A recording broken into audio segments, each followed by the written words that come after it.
বৈরী আবহাওয়ার কারণে ফাইনাল খেলা না হওয়ায় DCL president cup national tennis টুর্নামেন্টে যৌথ চ্যাম্পিয়ন ঘোষণা করা হয়েছে ঢাকা ক্লাব এবং পুলিশ ক্লাবকে। আজ ঢাকা ক্লাবের স্যামসন সেন্টারে উভয় দলের হাতে পুরস্কার তুলে দেওয়া হয়। অষ্টমবারের মতো ঢাকা ক্লাব এই টেনিস টুর্নামেন্টটি আয়োজন করে। সারা দেশ থেকে 205 জন খেলোয়াড় এবারের আসরে অংশ নিয়েছিল।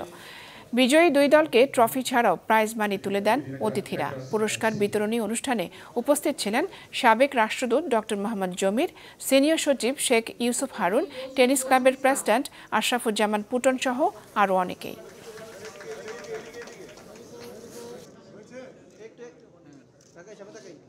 এই আয়োজনটার আমাদের মেইন উদ্দেশ্যটা হচ্ছে টেনিসটাকে আরেকটু প্রচার দেওয়া।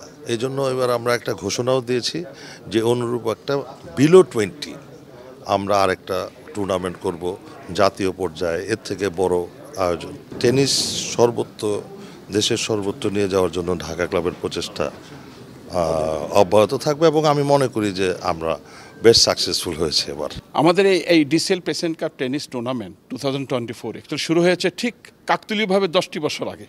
আমরা এই বছরের 10 বছরের পূর্তি উদযাপন করতে যাচ্ছি। আমাদের এই টুর্নামেন্টে কিন্তু আমেরিকান ক্লাব অংশগ্রহণ করেছেন, যদিও তারা ফাইনাল পৌঁছতে পারেনি, তবু আমরা তাদের কাছ থেকে খুব দুর্দান্ত খেলা দেখেছি।